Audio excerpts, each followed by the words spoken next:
Hello and welcome to part 13 of the Avid Media Composer tutorial, and in this segment we're going to look at syncing audio to video. So the first steps I generally take to achieving an audio and video sync on a timeline is first off, obviously import all your audio and video assets into your bins ready for syncing. And then when you've done that, what I generally do is I create in the main project bin a new bin called sync bin, like this. And when you do that, a new bin should populate up here. And then we want to grab the audio and video file that we want to sync and drag them into this sync bin. So let's just find an example. I'll use this one. So we want to utilize, I'm going to use Slate 30, yes, Slate 30 take 1. So when I found the take that I want, I automatically select an in point here and mark in, and then I drag that clip into the sync bin and it creates a subclip. I know it's a subclip because it adds a suffixed sub.01 on the end. So basically it's a subclip of the original clip. I can delete this and it won't delete the master clip either. And then I generally work out of this sync bin and then use the subclips as the main files for editing, as opposed to using the original video rushes. So then we find the audio rushes next. So we want to look for Slate 30 take 1. So let's go to our audio rushes and find Slate 30 take 1. There it is, yep. Slate 30 take 1. A good rule of thumb for post-production syncing and audio files is at the end of principal photography, get your sound recordist to listen through all of his rushes or her rushes and label each of the files, because like most external sound recorders, they generate very arbitrary file names. Always, if you have time, try and go through them and label them in a system similar to this potentially. So the numbers here correspond to the clapperboard here. So in this case, the sound recordist has just used the slate and take numbers from the clapperboard here and incorporated them into the file naming structure. So I'm looking for Slate 30 take 1, and this is Slate 30 take 1. So 30/1. Very simple, very effective, very easy to navigate, especially when you have lots of audio rushes like I do.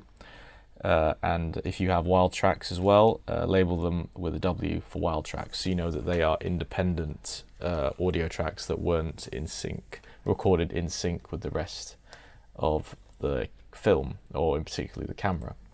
So Slate 30 take 1 is what we need. So let's do the same, again the same process, create a mark in and then drag that into the sync bin. Again, it creates an audio subclip, again, which is non-destructive. If you delete this, it will not delete the original file. So now that we have subclips of both our audio and video, we want to look for a common frame of reference.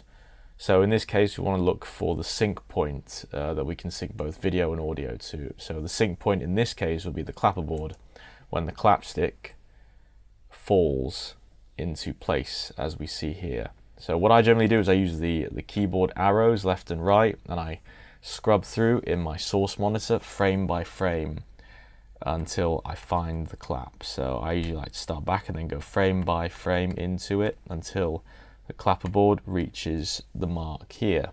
So at that point, I create a mark in, and then I do the same for the audio.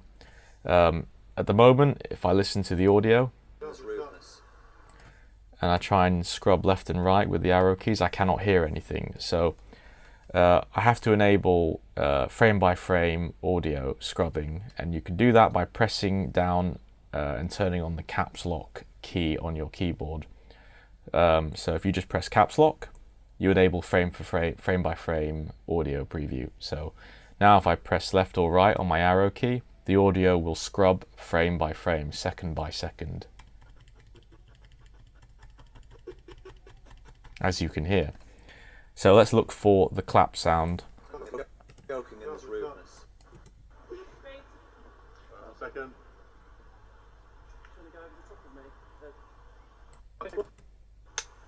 Ah, there we go. Okay. So take one. Lovely. So as you can hear that click. We want to set an in point on that click point.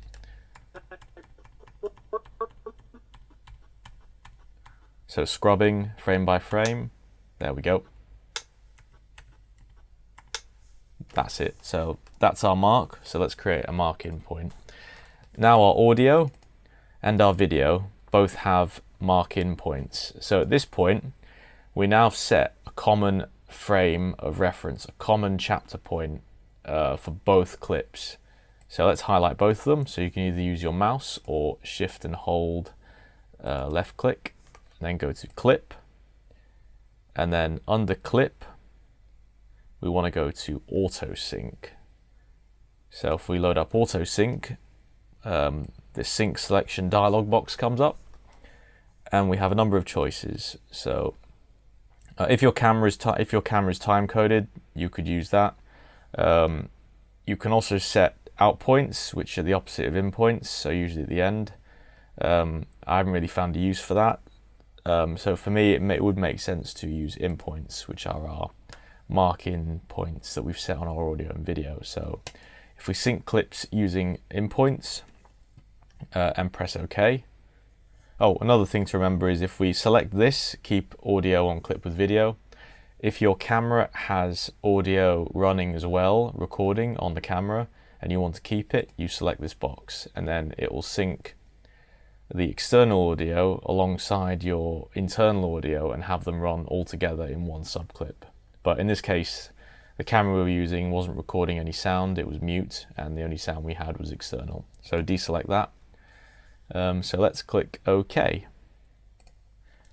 And now we've created a new file. And we know it's a new file because, again, it's suffixed the file name, the original file name of the camera, and put sub sync. So it's a subclip that's been synced. And we can always double check that by pressing play and just double check if we got it right. Okay. So take one. Set. If you like, use it to serve food. And I've got a menu at the minute, it's parts fractions. So there we go. We have set a sync point. So at this point now, I'm pretty happy with that. So what I usually do is I delete the subclips because I don't need them anymore. I just use this sync bin as a window to work in. I could keep all my subclips, but then obviously as the list got bigger, it would be harder and harder to keep track of everything. All I'm interested in at the end of the day is the synced clip at the top here. So let's just delete those. Yep. And then what I like to do at this point is create a new bin and call it Subclips. And then let's put that in my top of the range folder, and then let's load that up, and then load that there, and then save. So now we have a subclipped bin, and from here I generally like to start my editing process from this point. So I like to edit using my subclips rather than my original video rushes, which if I can keep them in the same place and just leave them and only need to use them if I, for whatever reason, need to look for more footage for the edit, then I go back.